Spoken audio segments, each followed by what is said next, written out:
Joining me this week on the line from Belfast is PWU Heavyweight Champion Rocky Starr. Rocky, thanks for joining us here on The Kickout. No problem, thanks for having me. You're more than welcome. So first of all, let's talk about how you started being a professional wrestler. What first influenced you to start pro wrestling? I always watched it when I was a kid. I don't think my story is really that different from a lot of people's. I watched it when I was a kid, fell in love with it right away, and just said, as all kids do, I want to be a wrestler when I grow up. And as I got older, I never really grew out of that, and here I am, all this time later. So yeah, it's just fell in love with it when I was a kid, and just never fell out of love with it. It's pretty cool. So obviously you've wrestled in different promotions in both sides of Ireland, North and South. What's it been like to wrestle in all these different organisations? Because you fought with Fight Factory Wrestling here in Ireland, and then obviously in PWU in the North, right? Yeah, I love it. It's given me the chance to meet some awesome people. I think that the best part about wrestling is the people you meet. Some very interesting characters and some really good friends as well.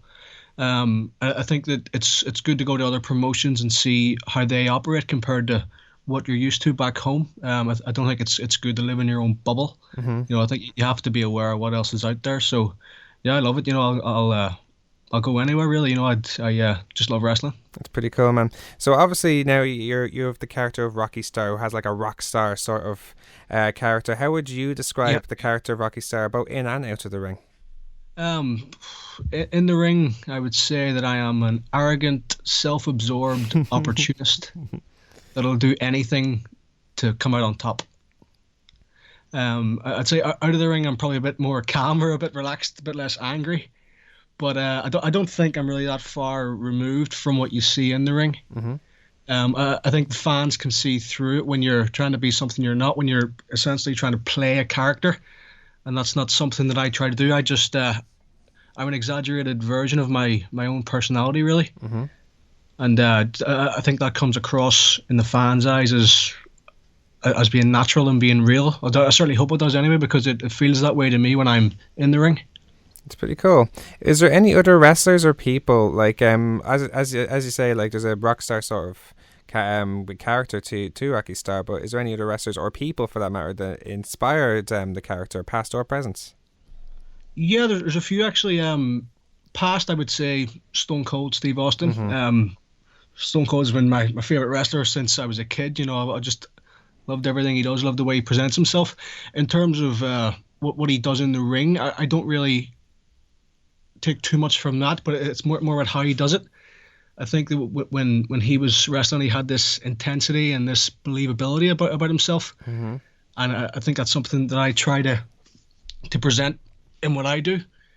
Terms of the intensity of Stone Cold Steve Austin, like as a wrestler, is that what you mean, or? Yeah, definitely. Yeah, I think you get the sense that he believed everything that he said and everything that he did, and I think that's something that I try to emulate when I'm in the ring. That's pretty cool.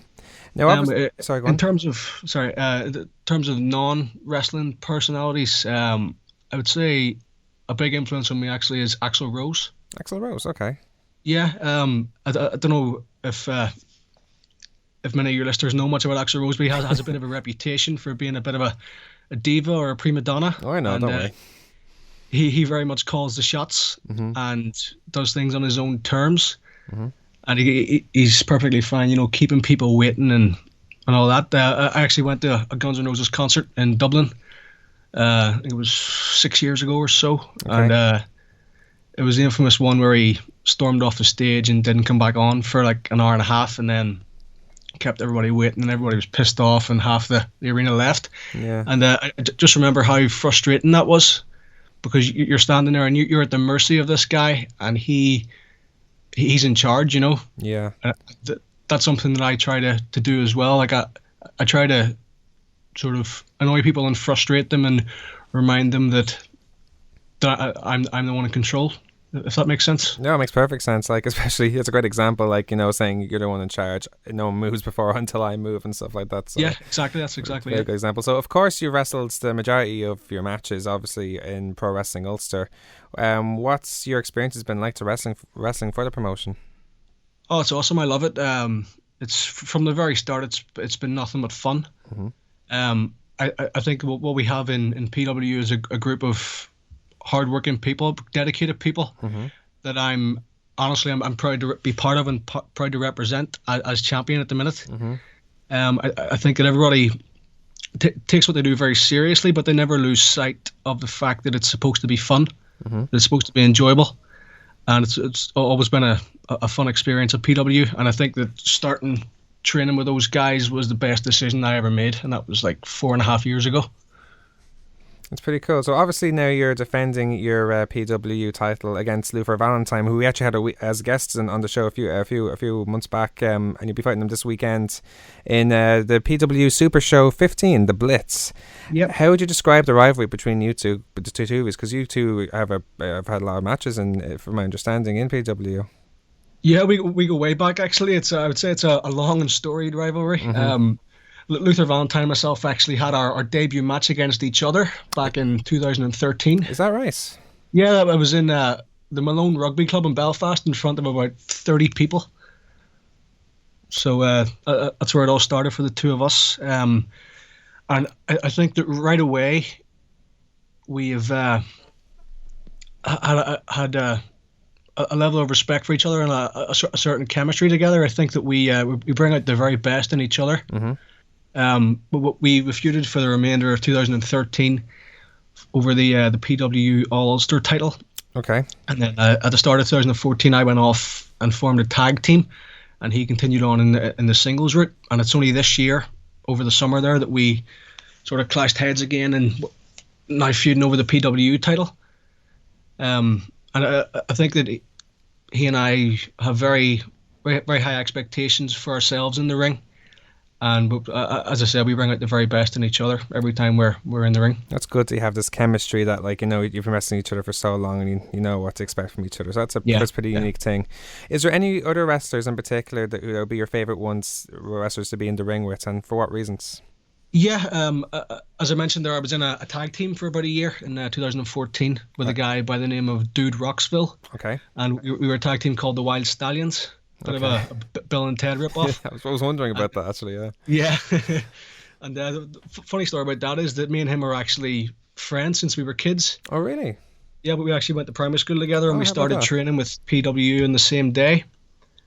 And what happened with the tag team then is we were a tag team for a year, and then I very selfishly turned on him and attacked him with a steel chair at the end of the year. And then we went on to have a feud for a few months after that. So I think that from looking back when we were kids, me and him wrestling in my back garden, to me and him wrestling each other in front of a sold out Europa hotel, is a pretty cool story. And there's one other guy that I've had the pleasure of being in the ring with this year. I'm sure you know him, Luther Ward. Oh, Luther Ward, yeah. Yeah, he came into PWU this summer, and me and him had a bit of a program for a month or two there. Okay. And obviously, I was very aware of his reputation coming in, and it turns out that he's every bit as good as people say he is. One thing that I really took away from wrestling him is how he approaches his matches. The amount of thought that goes into every single thing. Yeah. And the attention to detail that guy has is brilliant. It was a great learning experience for me, and it was a lot of fun as well, more importantly. I see, yeah. Well, that's pretty cool. So, obviously, as you said at the start, you're the reigning PWU Heavyweight Champion, which I imagine is a massive highlight for your career so far. What other highlights would you say would you value in your wrestling career so far? One thing that sticks out in my mind is, as I mentioned, I was in a tag team with Dude Roxville, and then we broke up and had a feud, and that feud actually culminated in a hair versus hair match. Okay. Which I unfortunately lost and got my head shaved bald. And did you have like a big head of hair at the time, like? And I did, yeah. It was down to my shoulders. Yeah, there's plenty of pictures online. And that was so much fun looking back. It was obviously extremely traumatic and embarrassing, but it was a lot of fun. I'm glad we did it because people still talk about it to this day. So that was definitely one of the highlights of my career so far. Another more recent one was about a month ago. We had a show at the Europa Hotel again called the Rocky Starr Picture Show. I heard about that. Yeah, I was thinking, God, that must be cool to have your own show named after you. Like so. it was a bit cool seeing the poster and all. It was a bit surreal. But on that show, I was actually tagging with Abyss. Abyss, cool, yeah. Yeah, Abyss, yeah, and we were against Tron and Tucker for the PWU tag team titles. Okay.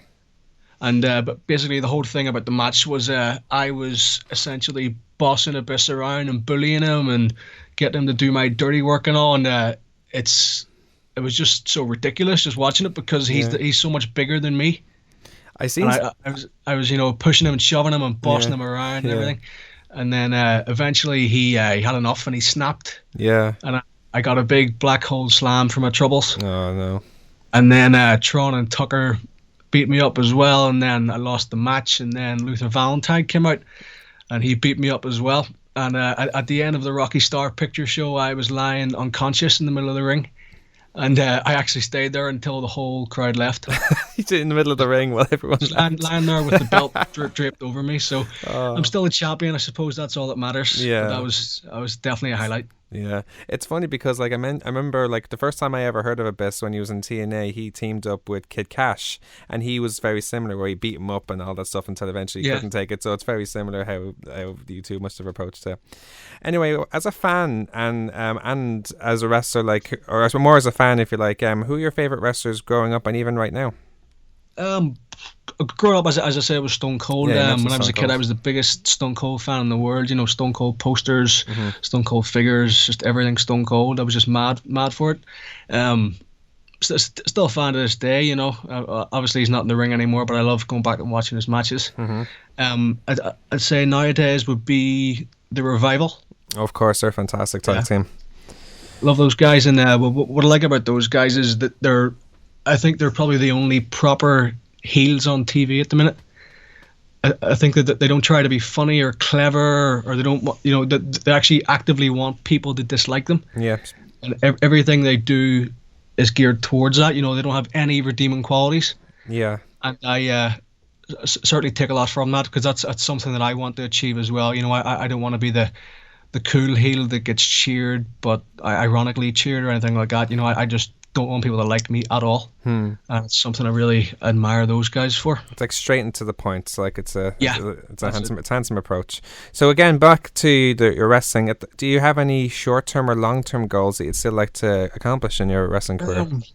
Short-term, it'd be nice to keep the PWU Heavyweight Championship this Sunday. Be a good Christmas present for me. Okay. But I think I just want to keep wrestling everywhere I can, keep training everywhere I can. Just keep working hard and keep getting better every single time. As far as long term, I don't really look looking too far ahead, to be honest. I'm sure yourself. Every time we step in the ring, you could get hurt. It could be your last match every single time. So I prefer to just. I know it's a bit of a cliche, but I prefer to live in the moment and just enjoy every single match as it happens and never take any of it for granted. Obviously, if I do go on to bigger and better things, that would be fantastic. But if I don't, if this is as far as I get with this, I will still consider myself a success, because when I was a kid, I wanted to do this, and here I am doing it. So that's a pretty awesome approach to it. Thinking, well, it's great, and if the next best thing happens, it happens. But Yeah. So yeah, well, who knows? Never say never. Finally, I must ask you. Now, you mentioned Axl Rose, but we've seen many different combinations of rock music and pro wrestling, especially back in the 80s. You had the likes of Alice Cooper with Jake Roberts, and even more recently, Motorhead's doing Triple H's team, for example. If you were to have one rock star, living or dead, as let's say a manager or an associate or even a tag team partner, who would it be and why? Oh, that's a tough one. I don't know if I'd go with Axl Rose. He has a reputation for not showing up on time. I don't know if I could depend on him. He could be your manager, but he ended up being your manager, but he'd probably be still backstage saying, "No, I'm not going out." Exactly. Yeah. I would say probably Glenn Danzig. Okay. Because that guy is absolutely huge, and I think he'd be a pretty useful bodyguard or manager. I think he could kick some ass if I ever needed some backup. So I think he'd be pretty handy to have around. That's a good choice, actually, yeah. So PWU's Super Show 15, The Blitz, will be taking place this Sunday in the Europa Hotel in Belfast. Tickets are still available at prowrestlingulster.co.uk. Rocky, thank you so much for joining us this afternoon. All the best and more in your defence of your title, and we'll hope to talk to you again soon. Thank you so much for joining us. My pleasure. Thank you for having me. I'll talk to you again soon. Fingers crossed. See you soon. Thanks.